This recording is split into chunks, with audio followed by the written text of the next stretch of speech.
Welcome to Inspiration and Transformation from the Banks of the Ganga with Sadhvi Bhagawati Saraswati, an American sannyasi living at the Parmarth Niketan Ashram in Rishikesh, India. Sadhvi is president of the Divine Shakti Foundation, a charitable organization bringing education, vocational training, upliftment, and empowerment programs to women and children. Sadhvi is also Secretary General of the Global Interfaith Wash Alliance and Director of the world-famous International Yoga Festival. Join the musings of an American sannyasi as Sadhvi shares the wisdom and teachings of her guru, His Holiness Pujya Swami Chidanand Saraswatiji. Welcome everyone to Inspiration and Transformation from the holy banks of the sacred Ganga River in the land of Rishikesh, India. This is an affliction of not only youth in college, this is an affliction of everyone. So many people say, oh, I didn't mean that. Right? You say something, somebody takes offense, you say, नहीं, वो तो मेरा मतलब नहीं था. तो क्या मतलब था फिर? So many of us constantly are saying, oh, I didn't mean this, I didn't mean that.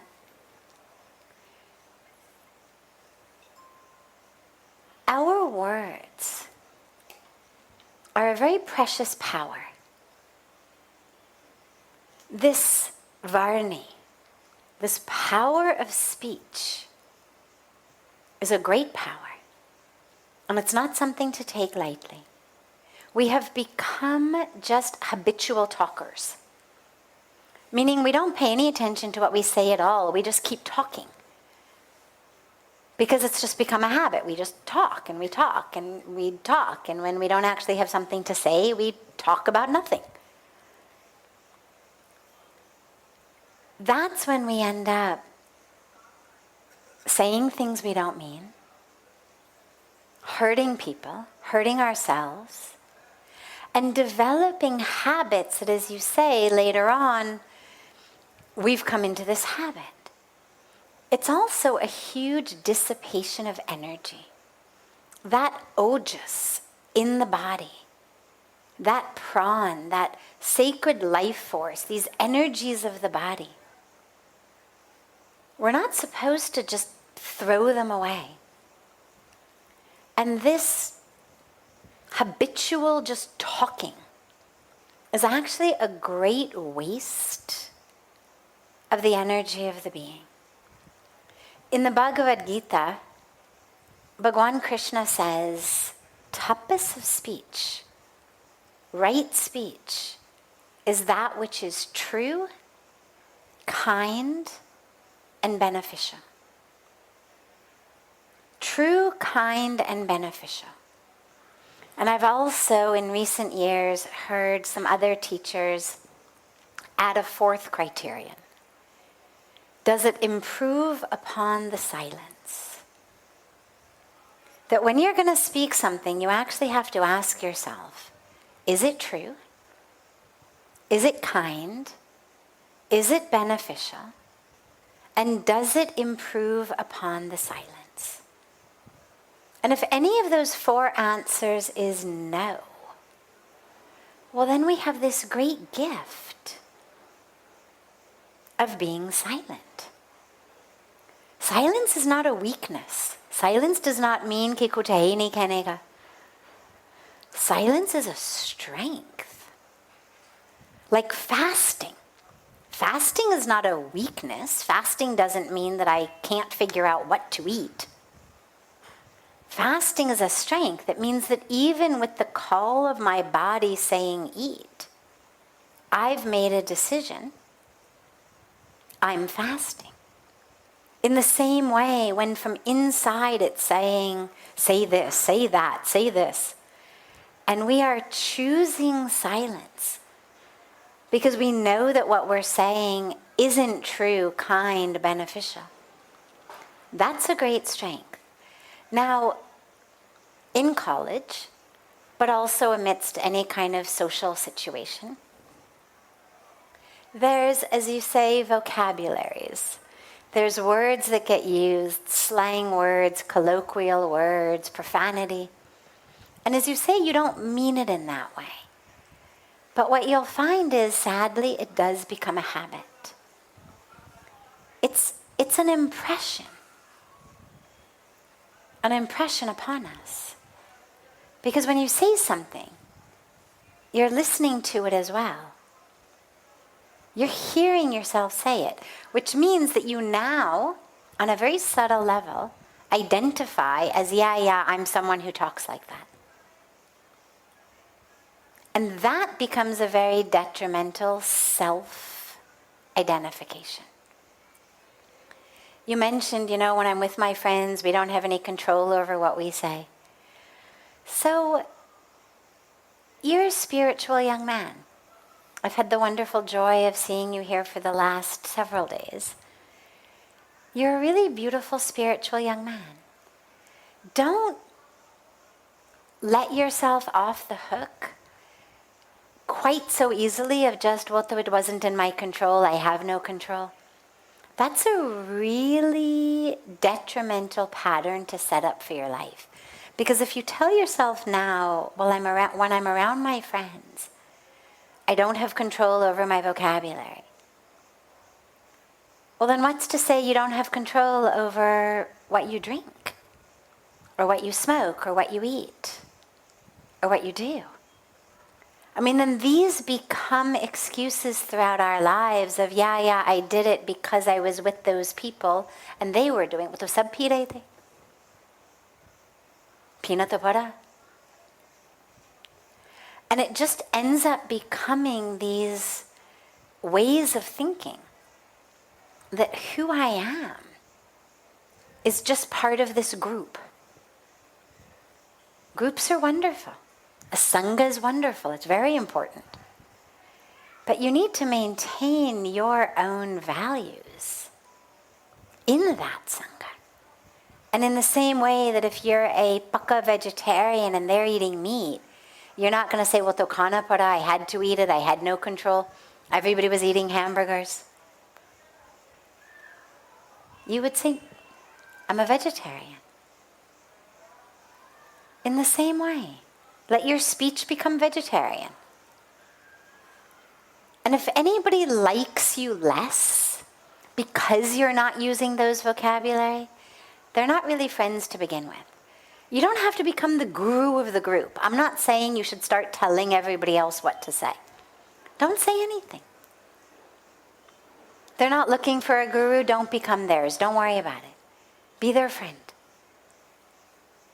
But at least you use words that are in alignment with your own values. And if anybody says to you, why did you use that nice vegetarian word instead of this profanity? Well, then you should feel strong enough to say to them, I've decided that I like my speech to be vegetarian also. And if they give you a hard time about it, then as difficult as it is, that really becomes the time to reevaluate the friendships. In the same way that if they're drinking alcohol and you don't want to drink alcohol, and they pressure you and they make you feel badly for not drinking, well, that's not the right samaj. You want to be with friends who love and respect you for who you are. And so if it's troubling you in such a way that you bring it in here because you know it's there, it's in your heart, it's troubling you, speak from your heart. Use the words you want to use. There's plenty of words. I mean, the English language has plenty of words. The Hindi language has God knows how many more possible permutations. You've got 52 letters compared to our 26. Make up your own word. Invent a new word if you want, for something that could be used instead of that profanity. But don't allow yourself to get into a lifelong habit of, I have no control when I'm around my friends.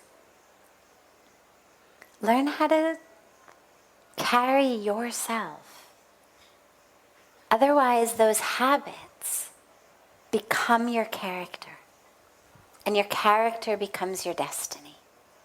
So you're literally starting to create a destiny.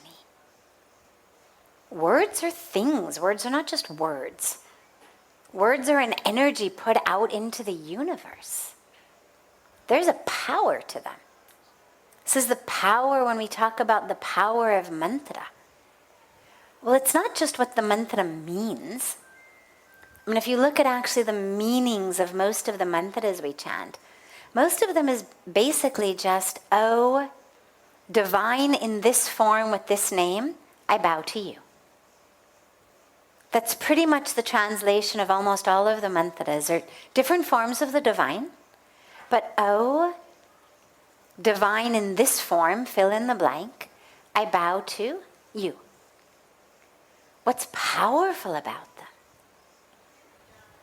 is that alchemic power of the sound, the power of the word. That power of the word is huge. Grab it, use it. Don't find yourself out of control. So if you're finding yourself in a situation where you have to keep speaking just to keep the other person from speaking, I would reevaluate the friendship.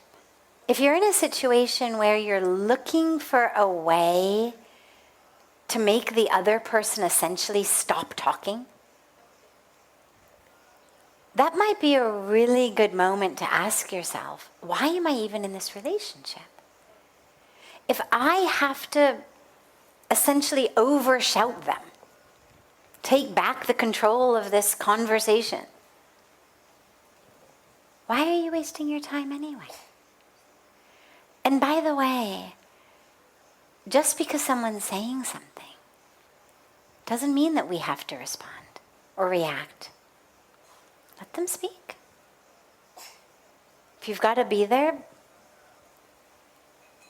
when they're done, you respond in your way of peace, love, truth, whatever you're anchored in, your values. But don't get yourself in situations where, because of some sense of responsibility or out of controlness of the relationship, unko chupana padega. These are not relationships you want to hold on to. Jahan chupana padega kisi ko. You want to be in relationships with people you want to listen to, not people you want to shut up. Okay? Yeah. Find yourself some good friends. You're listening to OTR-FM, part of the IOM radio network. Being a radio host on IOM FM allows you to build your show on a rich platform with the power of the internet to fulfill your outreach goals and connect with a very specialized and global online audience, unlimited by time and distance. OMTimes Radio will provide you with web relevance, a recognizable conscious brand, and with the standard of excellence that has accompanied every single Circle of Hearts Radio is a sanctuary on the airwaves. Join me, Grandmother Alaya, in the circle on Sunday, 2 p.m. Eastern, as I share information to both enlighten and nourish your soul. Hi, this is Christina Ricci with RAIN. Every 2 minutes, another American is sexually assaulted. If you or someone you know has been sexually assaulted, you are not alone. Help is just a call or click away through the National Sexual Assault Hotline. Please call 1-800-656-HOPE, that's HOPE, or visit rain.org, that's RAINN.org. Brought to you by RAIN and this station. Welcome back to Inspiration and Transformation. I'm so glad to have you all back here with me. When I meet spiritually elevated souls, people, gurus, tears flow down my face and I am tongue-tied. I am not able to ask questions in my mind. Why does this happen? Is the drishti too powerful. Please explain why.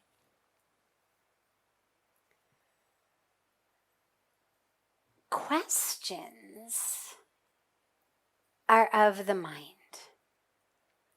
The mind is the only part of us that's troubled. Sometimes we say, my heart feels this, but the truth is, it's in the brain. It's in the mind. Now, yes, we also have these beautiful energy centers. I won't go into all about it now. We'll talk more about the different chakras as the Navaratri begins, and each day as we celebrate a different form of the Mother Goddess, we'll talk about the chakra that she's associated with. So yes, we do feel, of course, in our heart chakra and that energy center, but ultimately,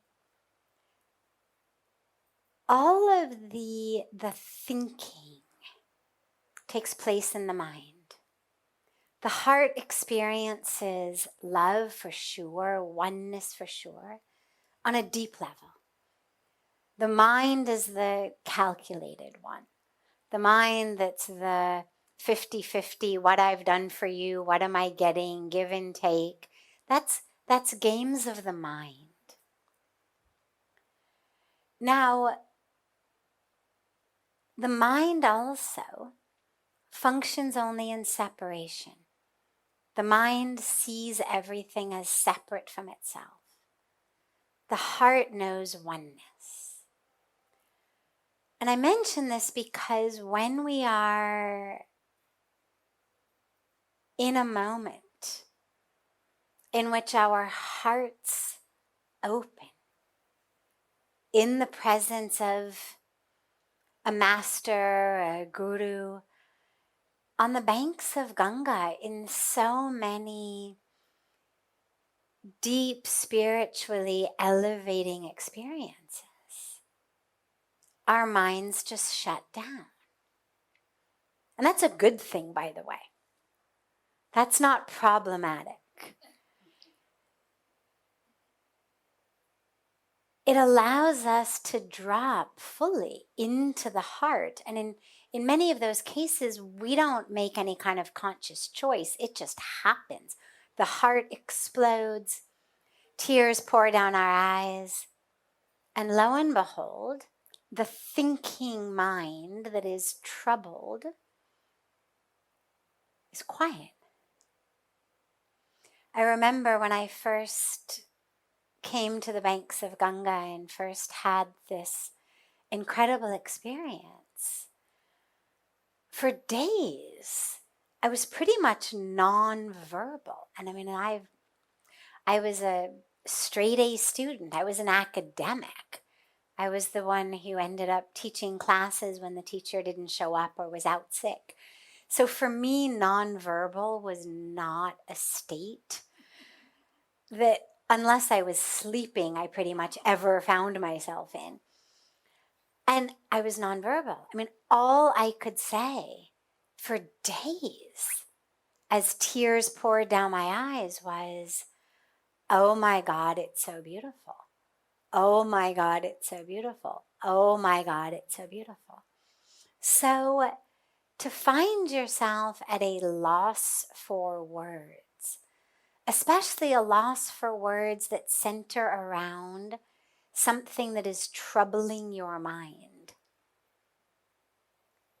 is neither surprising nor problematic. It's very natural. As you've dropped into an open heart, the mind quiets. And then, of course, there's also that grace that happens sometimes where our questions just disappear. I remember when I first met Puja Swamiji, first had his darshan, he would meet people for an hour at a time, 2 hours a day, 10:30 to 11:30 in the morning, and it's either 4 to 5 or 4:30 to 5:30 in the afternoons. And on the rare occasions that the hour ended before the people ended, he would turn to me because I would just come and sit and just be there and absorb his presence. And I, of course, found myself, if not completely nonverbal, at least not very articulate, not nearly as articulate as I would like to be. And I found it embarrassing because I always had questions. I always had things to ask. But when he would turn to me and say, yes, I couldn't think of anything. And then, of course, afterwards, later on, things would come to me. And so I would kind of make these mental lists of next time he asks me, here's going to be my very intelligent question I'm going to ask him. And then he would turn to me and say, yes. And my brain was, like oatmeal, just nothing.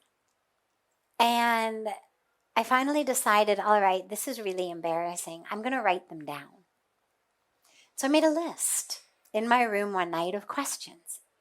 And I used to have a little purse that was just one of these little cloth embroidered ones that I had bought here in the market, that small. All I had to carry around were my room keys and some chapstick and maybe, some rupees to get a cup of tea or something. And I put my questions in my purse and come in for darshan. And he turns to me and says, yes. And I'm ecstatic because I've got my list of questions. And I open my purse and they're gone. Now, my purse had no pockets. It wasn't like a proper handbag of a busy woman, with all kinds of things in it. It was a tiny little cloth bag. My keys were there, my chapstick was there, my rupees were there. No list, no secret compartments, no nothing in the purse. And so then I decide, well, I must have lost it along the way. And I go back out and I'm retracing my steps back to my room. It's not there. I knew it was there. I had just put it in my purse. Of course, I say to Puja Swamiji before I go, can you just give me 2 minutes? I'll be right back. And I get into my room and I start literally tossing my room, like as though somehow, without me remembering it, my list had ended up under my mattress or in my pillowcase or, it's nowhere. And I finally realized, oh, okay, I get it, universe. This is not going to be about what you do well, which is intellectual mind stuff. This is a whole new ballgame, a whole new situation. And no, you don't get to rely on that thinking mind, on your powers of intellect, on that, in this new situation. That this is now a situation of an open heart, not an overactive mind. So that's another thing that sometimes happens to questions. And when it does, we let them go. I mean, questions are beautiful. It's why we have satsang. It's what enables us to go deeper. But this is why I say so frequently, there's no such thing as a silly question. There's no such thing as a wrong question. As long as it's deeply meaningful for you and it's something that is in some way blocking you on your path. But what a lot of us tend to do is we like to kind of show how philosophically smart we are, and use question times as a way to just allow our minds to play games. And those are the questions that tend to disappear in that divine presence. So don't worry when it happens to you. It's a beautiful thing. This is OTRFM, part of the IOM radio network. OMTimes Magazine is one of the leading online content providers of positivity, wellness, and personal empowerment. A philanthropic organization, their net proceeds are funneled to support worldwide charity initiatives via Humanity Healing International. Through their commitment to creating community and providing conscious content, they aspire to uplift humanity on a global scale. OMTimes, co-creating a more conscious lifestyle. Do you have time to read that inspiring book or that blog post you've been meaning to get to? In your busy world, how do you improve yourself and keep your life going? I'm Lisa Kay, and my Between Heaven and Earth radio show can transform your life just by listening. Be uplifted with inspiring topics, positive stories, and ideas that really work. Between Heaven and Earth radio is conscious living for your soul, every Wednesday at 4 p.m. Eastern Time. Like Baldwin with People for the Ethical Treatment of Animals. I grew up loving circuses and other traveling animal shows, but it never occurred to me what life might be like for the animals. Training wild animals to do things they don't understand takes force. Routine discipline with a hook or whip with the heel of a boot shows the animal exactly who's the boss. Don't patronize animal acts. Please contact People for the Ethical Treatment of Animals. 757-622-PETA. Welcome back. This is Sadhvi Bhagawati Saraswati with inspiration and transformation. What if a person does not even realize that he is an angry person? How can he work on his anger when he thinks he is not an angry man? So the very first step in working on anything is awareness. I can't quit smoking if I deny that I smoke. I can't quit drinking if I deny that I drink. I can't quit lying if I deny that I lie. And if I deny that I am impacted by, driven by different emotions, whether it's anger, greed, lust, jealousy, ego, all of the stuff that most of us inside say, I'm not that. I'm not that. Well, then we can't actually become free of them. And this is why it's really important to realize there's no shame in any of this. This is part of the human condition. And if you believe in a perfect God, a God who certainly could have created us without any anger or greed or lust or jealousy, but didn't. I mean, to me, God is perfect. And if God wanted me to be born without any struggle, God would have waved God's magic wand, and that's exactly how I would have been born. But because I believe in a perfect God, a perfect creator, I believe in a perfect creation. Now, that doesn't mean that there isn't work to do, but doing the work is part of the perfection. Because it's bringing us back into awareness with the perfection of who we really are, which is these spiritual beings having a human experience in a human body, which is perfect. If God didn't want us to have a human body, we would not have a human body. But the key is awareness. And this is why removing the whole shame element around spirituality is so important. Because we can't grow if I'm denying and repressing and suppressing.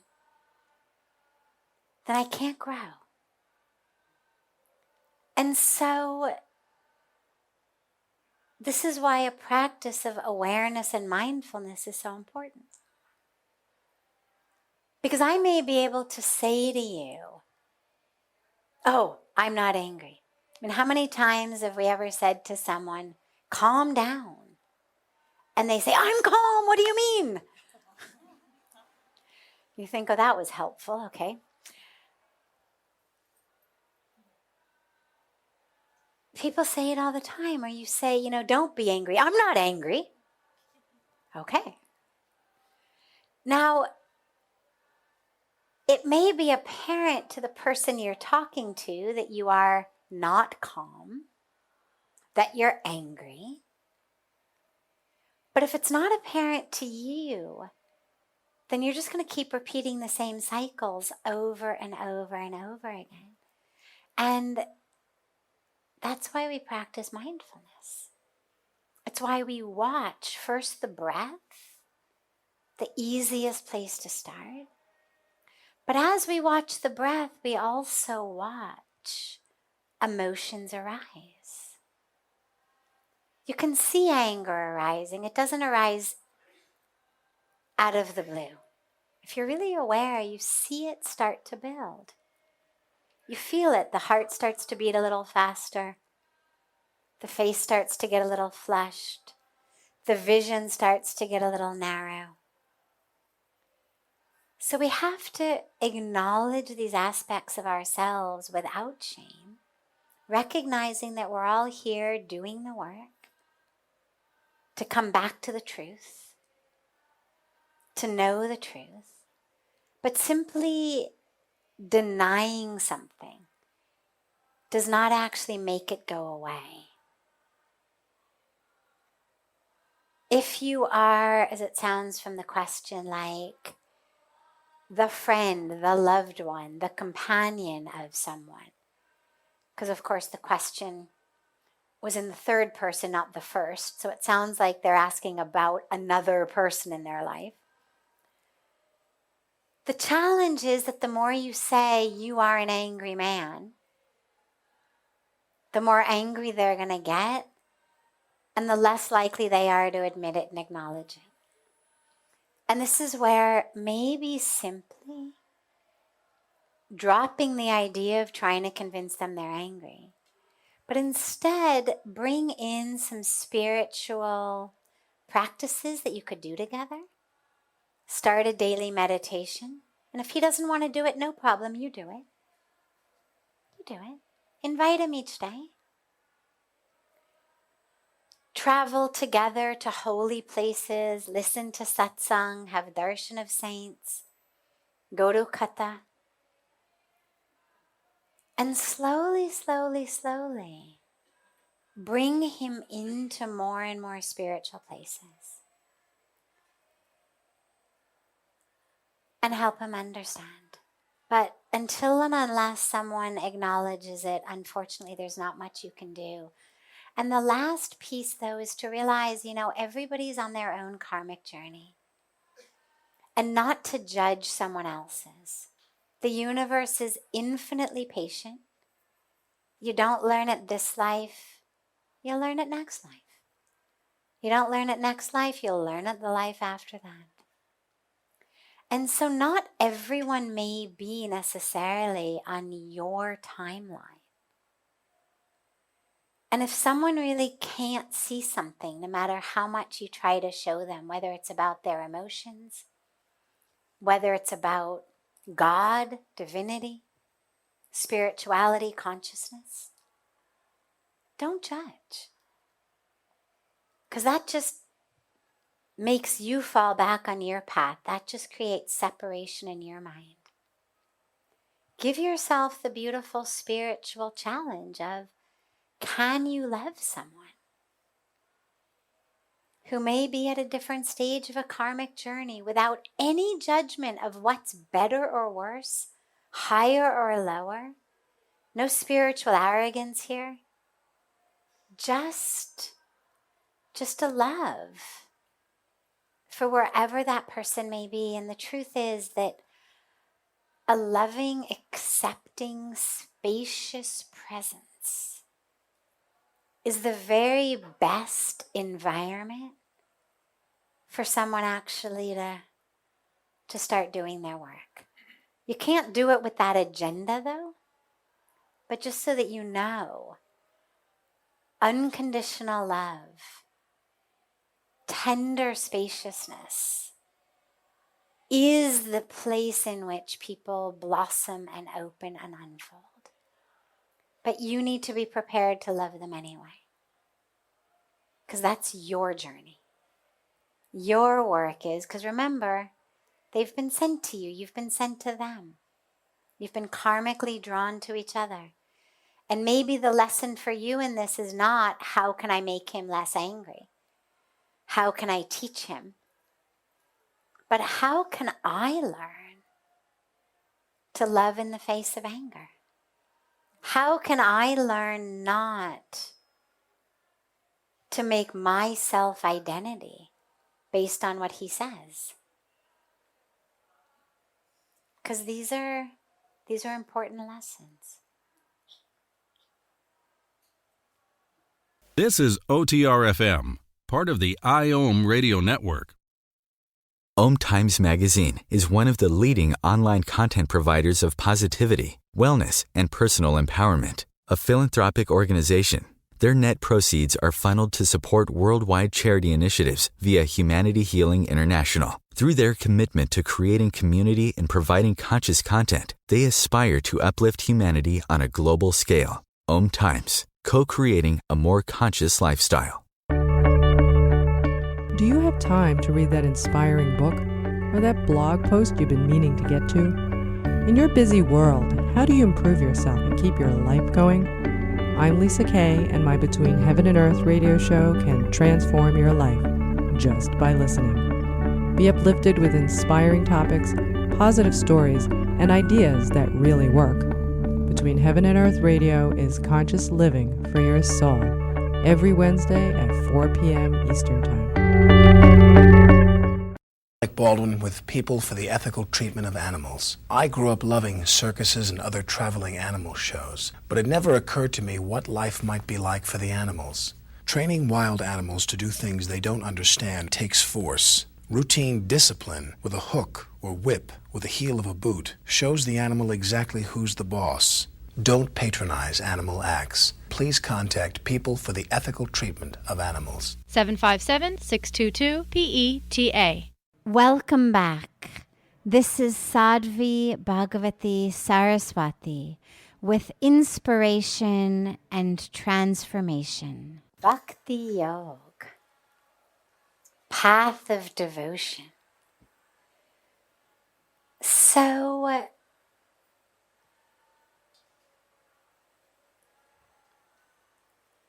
for me,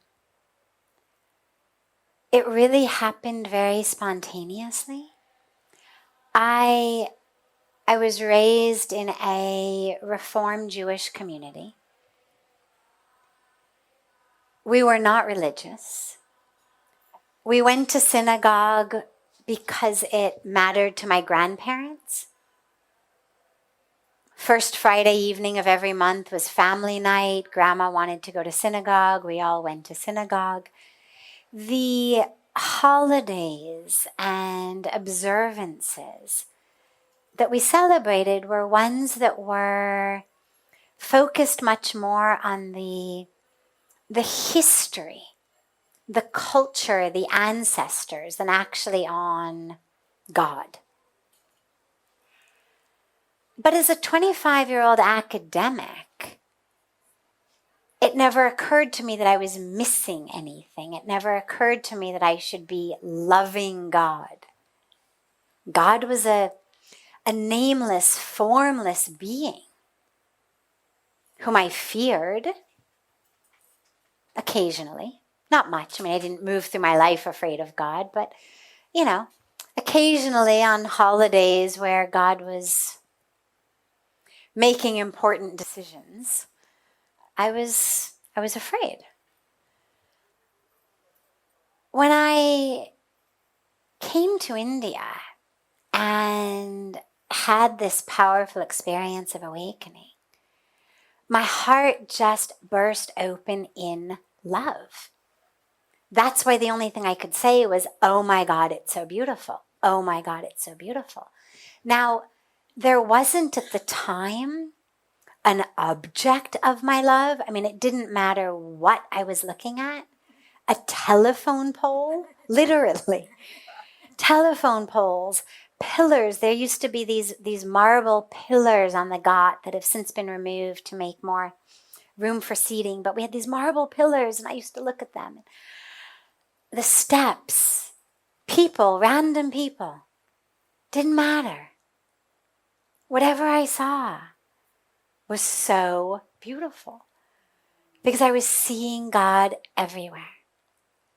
But as time went on, I developed love experiences for different forms of God. I remember my love for Krishna began on a trip that Swamiji took me on. He was going down to Vrindavan. I had been here maybe 3-4 weeks. I had never heard of Vrindavan. I didn't know anything. Sure, I had heard of Krishna, but I didn't really know anything. And he was going on this trip that was part of a huge, beautiful yatra called the Vraj Yatra that was being led by these other two beautiful saints. And we went down. He said to me, do you want to go? And again, I didn't know where we were going. But it didn't matter where we were going. I mean, if he had said, I'm on my way to hell, would you like to join me? I would have been like, yeah, you're going to be there, right? So I said, yes, of course, I want to go. And we got there, and we were there for the day of doing the parikrama, the on foot walking around the mountain of Govardhan, which is a very sacred mountain in the stories of Bhagavan Krishna. And people do a pilgrimage around it. And it's 21 kilometers. And you go barefoot. And we did it in this huge group of people, this huge yatra. And everybody kept asking me, I was the only foreigner there, and everybody kept asking me, are your feet okay? Are your feet okay? And I remember being so perplexed because I had no idea I had feet. I mean, I felt like I was floating, that I was being carried. Feet? Like, what are feet? Why are you asking me this question? And I was so full of love of God.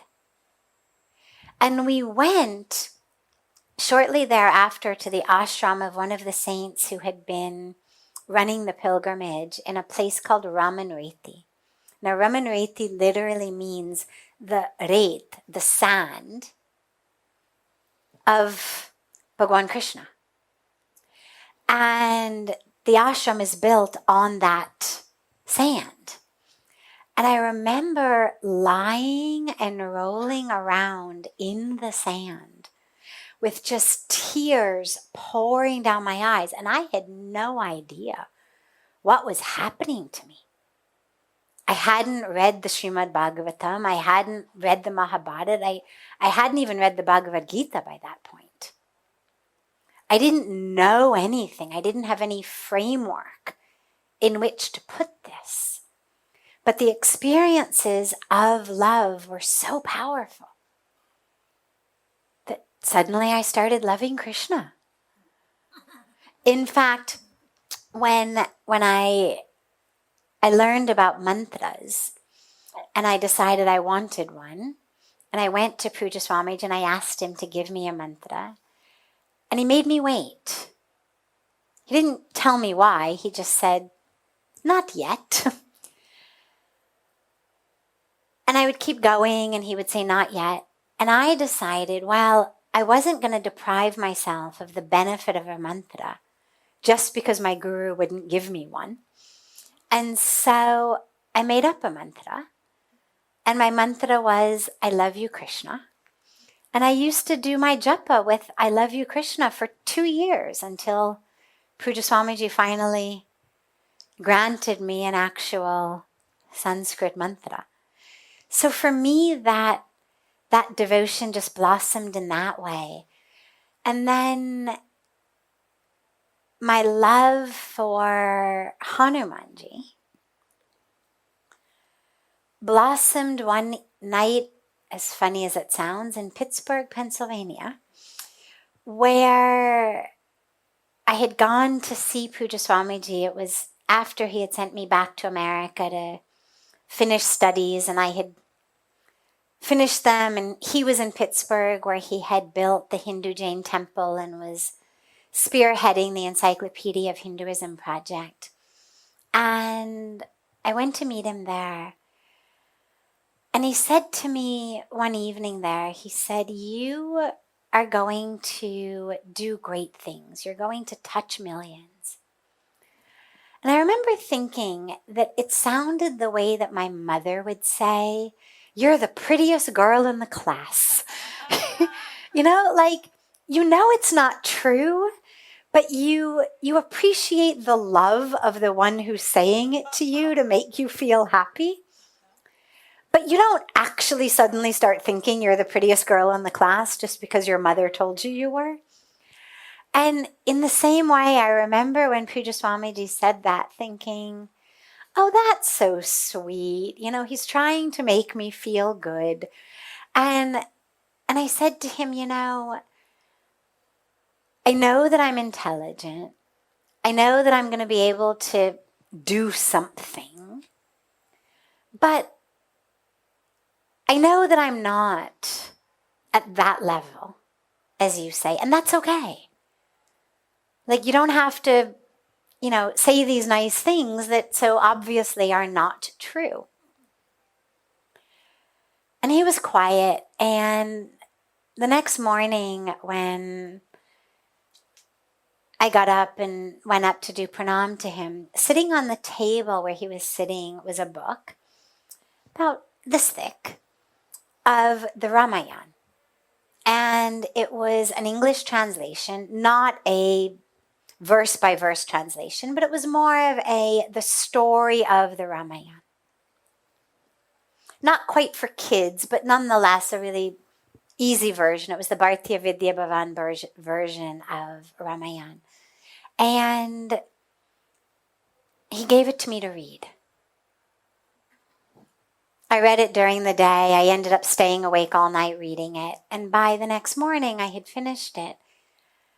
And I went to him the next morning with just tears pouring down my face. And I said, I get it. I get it.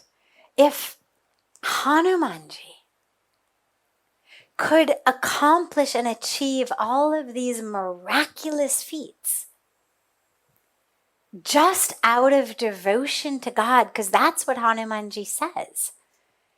When he gets asked at the end of the war, how did you do it? How did you fly across the ocean? How did you carry the Himalayas in your hand? How did you put the sun under your armpit? How did you do these things?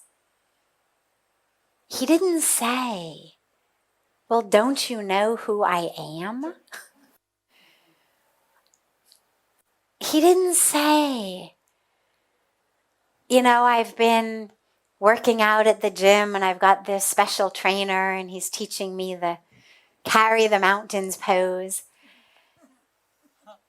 He didn't say I've got some very special vitamin tonic, nothing. He just said, I take Bhagwan Ram's name, I take God's name, I think of God, I invoke God. And it happens. It happens. And so I said to Pujya Swamiji, I said, I get it. It's not about him and what he can do. It's about the grace of God. It's about the miracle of God.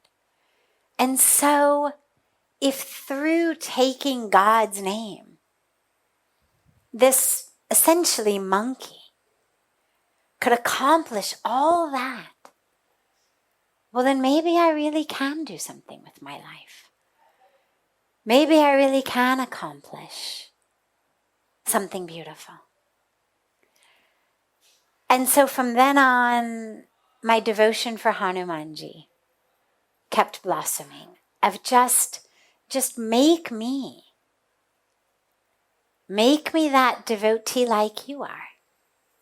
Make me that devoted, that humble, that surrendered, that I know that A, I can do anything, and B, it's not about me. It's you. You can do anything. And if you want to, you can do it through me. But it's all about you.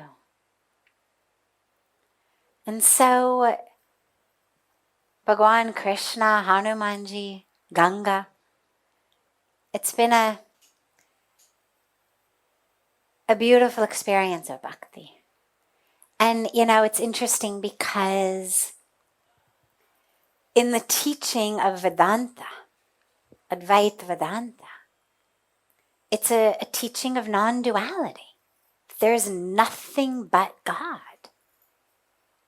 And so a lot of times these questions arise of, well, how do you worship God as somehow this form or that form when there's nothing but God? Like, isn't that kind of a lower form of spirituality than this non-dual form? And the truth is that if you look throughout history at the bhaktas, the devotees, the enlightened saints who were steeped in devotion, not only in India, not only in the Hindu tradition. You can find them in every tradition. Those lovers of God. Well, it's not that they don't know that they're one with God. It's not that they don't know that it's all God. It's not that somehow they haven't had that experience yet. It's that they choose to temporarily forget that, because being in love is so beautiful. It's like I remember when I was learning fiction writing at Stanford, my professor said something that's always stuck with me. He said, the world of fiction requires a willing suspension of disbelief. You have to willingly suspend your disbelief in order to enjoy fiction. If every time you read fiction you say, that couldn't happen, well, that's impossible, well, I don't believe that, you'll never enjoy a good novel. It requires a willing suspension of disbelief. And I think that the practice of devotion requires a willing suspension of knowledge. That I'm willingly suspending temporarily that which I know on the deepest level to be true. Because being in love feels so beautiful. In the same way that I willingly suspend disbelief because I enjoy a good science fiction novel. And so on a much deeper level, I'm convinced, I haven't interviewed them, but I'm deeply convinced that all of the mystics, the sages, the saints, the lovers of God throughout history have made this very conscious, willing suspension of the fact that I know God is in me, is everywhere, and yet To love God is so beautiful that I am willing to forget that I know God is me, so that I can experience this joy of loving God in a particular form, in a particular name, in a particular way. This brings to a close this hour of inspiration and transformation. Thank you so much for joining me.